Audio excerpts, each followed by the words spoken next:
welcome to Hope TV Newswatch on the second day of June 2025, a day after Kenya marked her 67th Madaraka Day celebrations. Hoping you had a restful day today.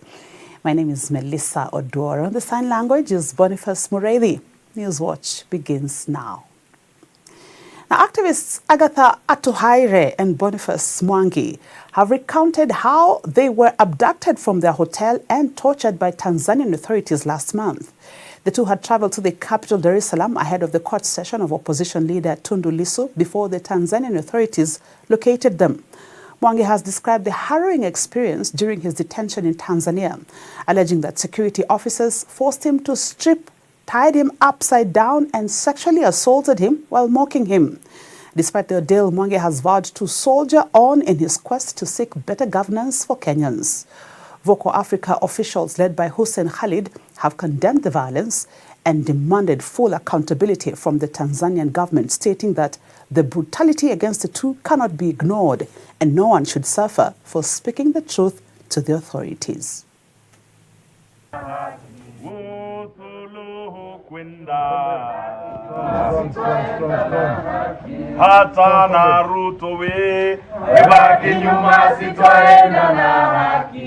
We are going to see them in every other avenue. Where we will find justice is where, because the international justice process requires that you first exhaust local avenues, and we have to do that.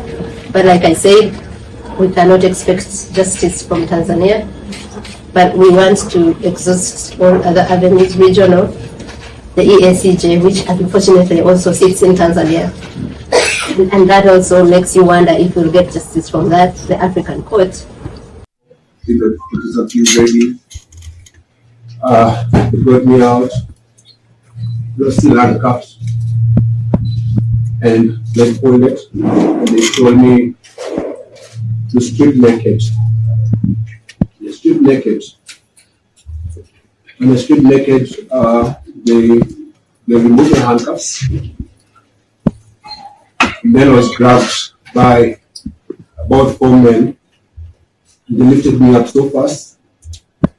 Before they lifted me, actually, they put some gloves in my hands. Then they lifted me up.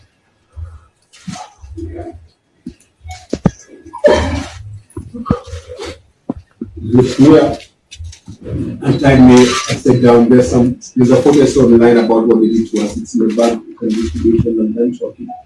So we were put in an upside position where my legs were up like this, my body's up, I was stuck naked.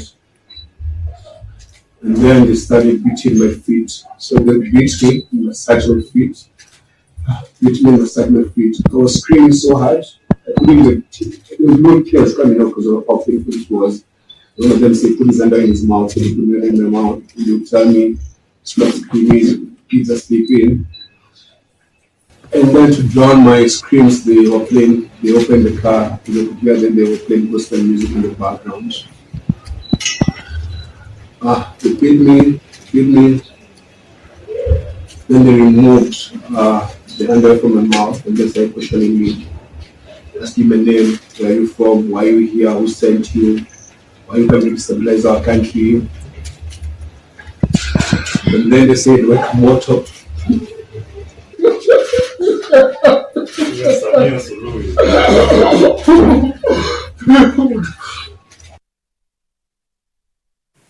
Now, former Deputy President Rigathi Gachagua has called for the immediate release of activist and software developer Rose Njeri, who was arrested for creating a digital tool to help Kenyans oppose the Finance Bill 2025.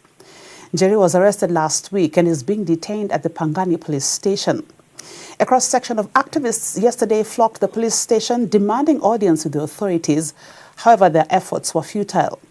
In a statement today, Gachagua said Njeri's arrest over the digital tool to help ordinary Kenyans send their objections to the Finance Bill 2025 shows that the state is once more silencing Gen Z voices. The former deputy president described Njeri as a young, brilliant software developer, whom he says becomes the latest victim of the government's repression. He has warned that Njeri's arrest signals a broader crackdown as the Finance Bill 1-year anniversary nears.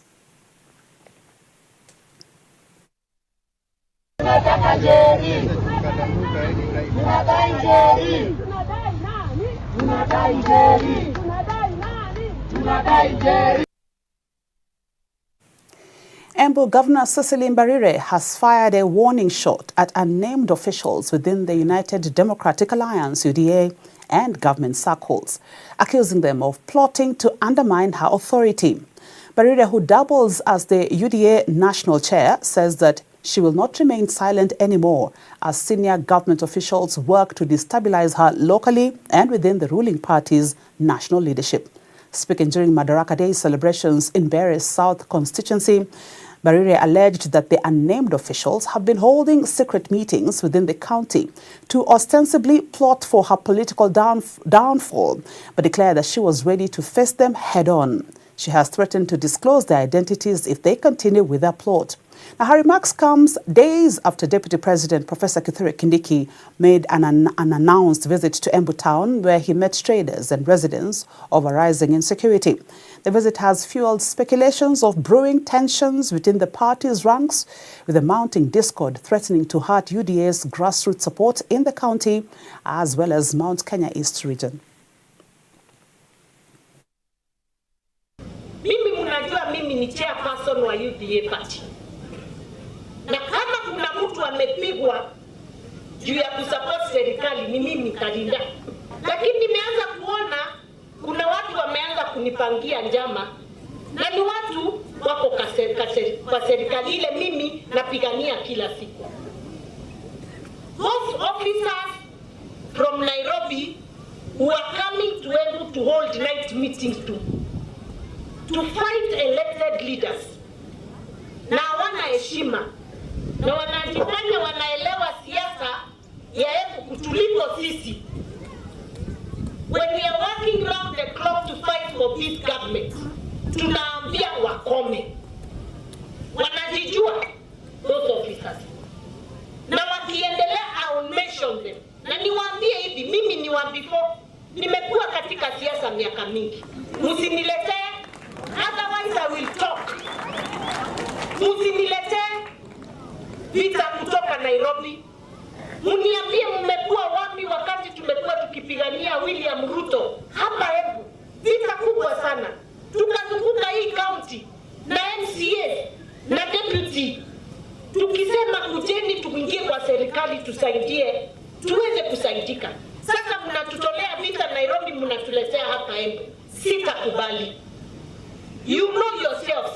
Dare you come back to Embu again. Tutaonana mtu kwa mtu.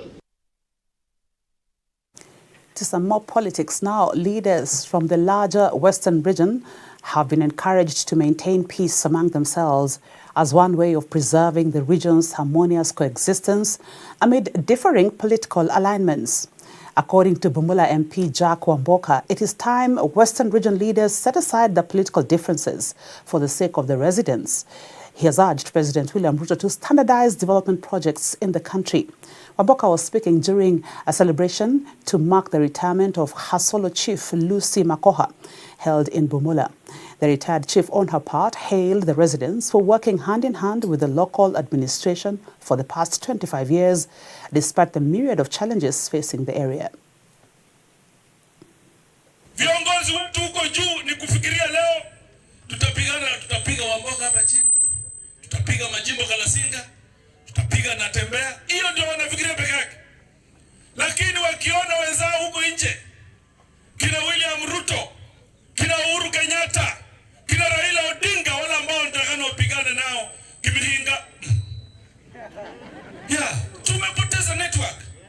Sisi serikali hii ikiingia mamlakani, tulikuwa tunangoja 30% ya hii serikali katika maendeleo.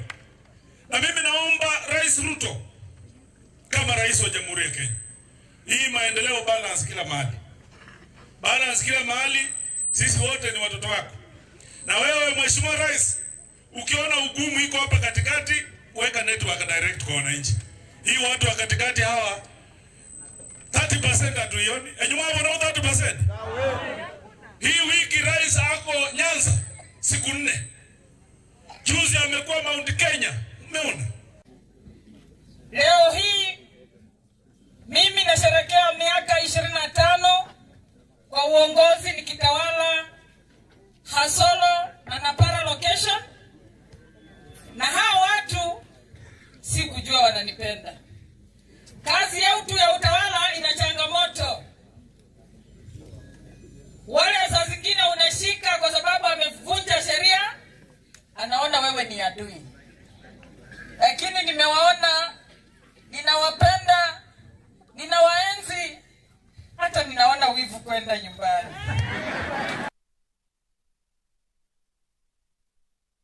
Most stories don't go too far.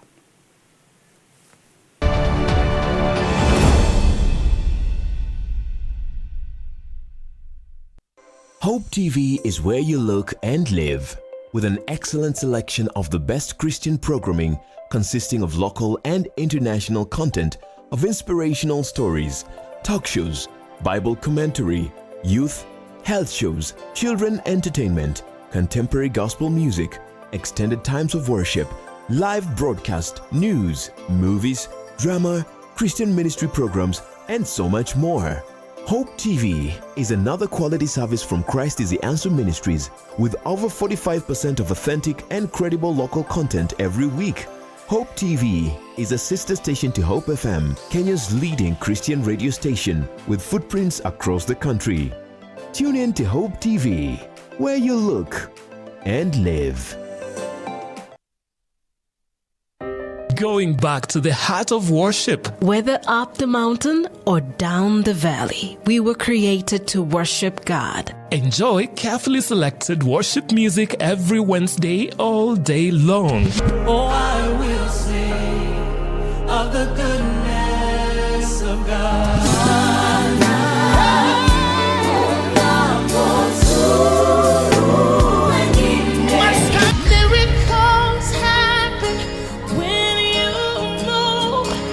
We take it a notch higher with more worship music. Every Wednesday is Worship Wednesday. Only on Hope FM. Listen and live. Thank you for tuning in to Hope TV, your go-to channel for hope, inspiration, education, and wholesome entertainment. At Hope TV, we are committed to knowing God and making Him known through powerful media content. We truly value you and are dedicated to serving you better. For feedback, inquiries, or complaints, reach out via WhatsApp or SMS on 0708 222 323. Email us at customerexperience@hopefm.org. Hope TV, look and live.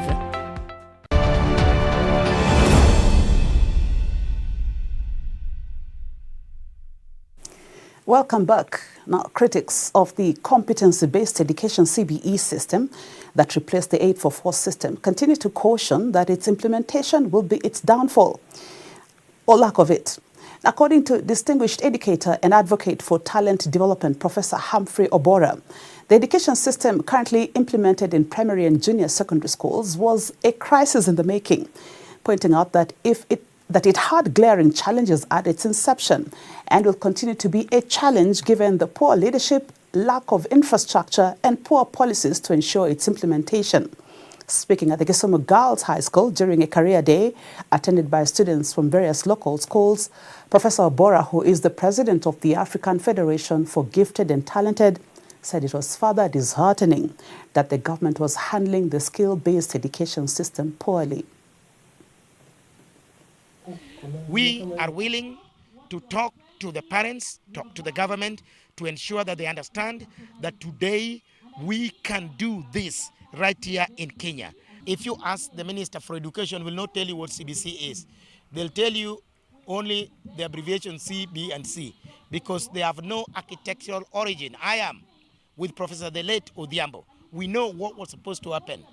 Number two, CBC assumes that you can teach competence. The truth is that you can't teach competence. So the problem begins there. Number three, If you believe that you can teach competence, then you must know how to unearth that competence.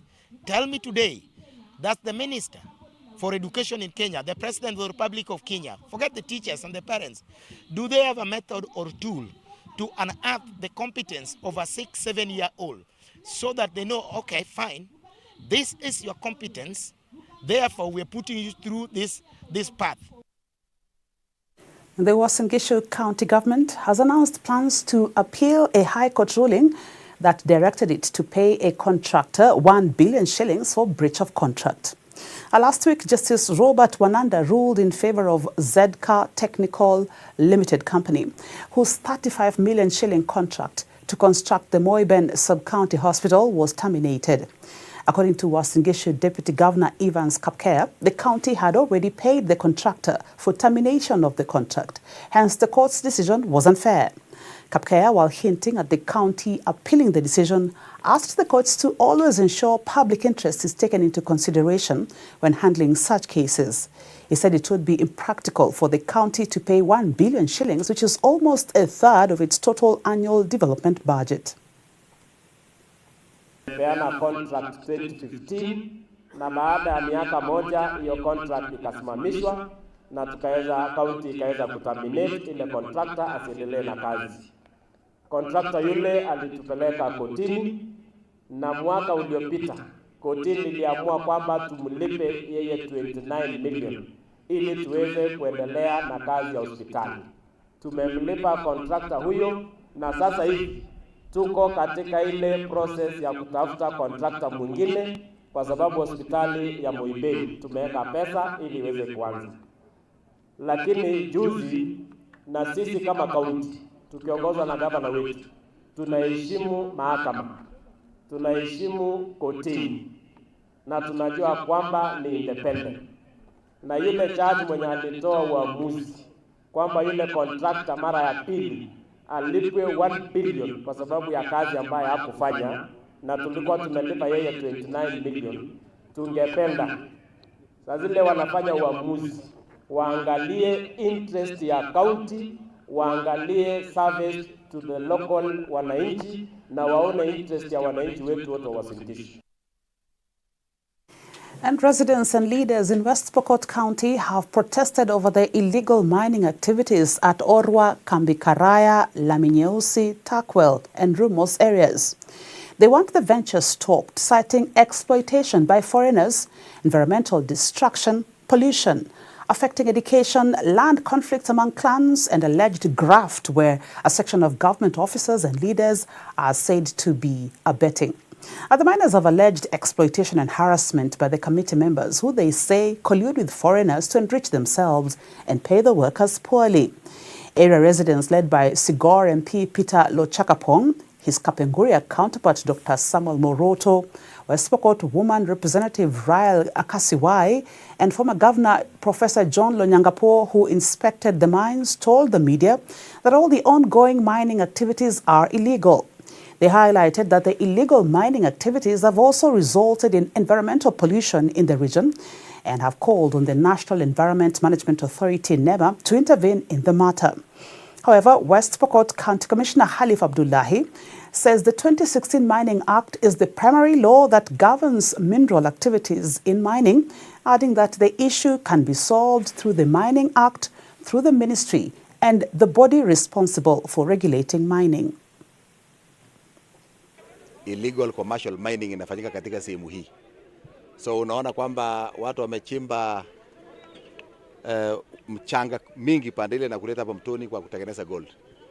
Na mali ambapo wamechimba wameharibu mazingira.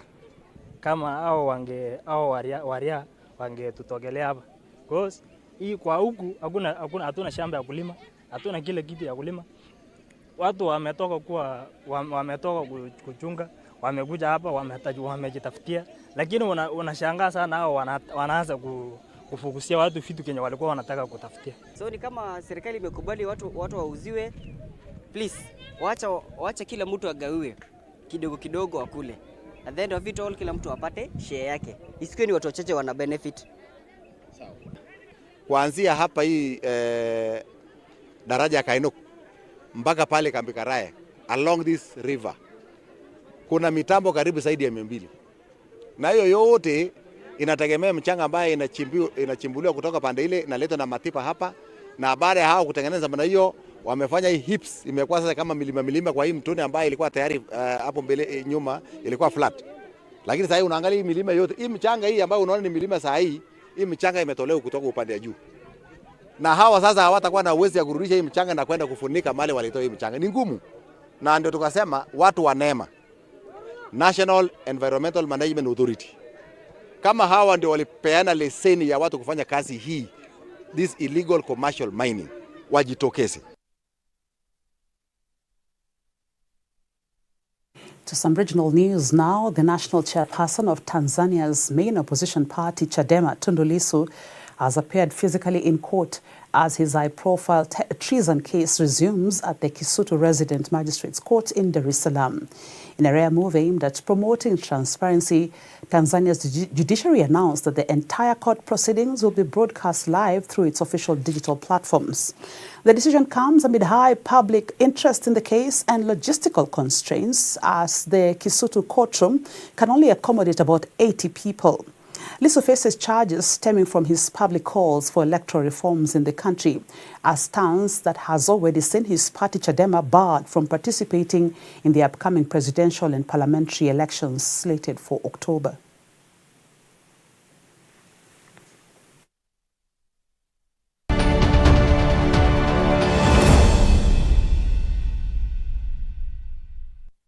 Go to the fields now. The iconic Mashemeji derby between Gor Mahia and FC Leopards has ended in a 1-1 draw, putting Kenya Police now with only 1 point to lift the league trophy for the first time. The iconic game between the nemesis was played outside Nairobi today at the Raila Odinga Stadium in Homa Bay County. Austin Odhiambo secured Gor's lead during first half. However, Brian Wanyama slotted Leopards' goal in the 49th minute. This is the first league game for Gor Mahia after letting go of their coach Sinisa Mihik after only 3 months. The results at Mashemeji Derby means league leaders Kenya Police will now head to need a point against Shabana FC to ensure they win the FKF Premier League title for the first time.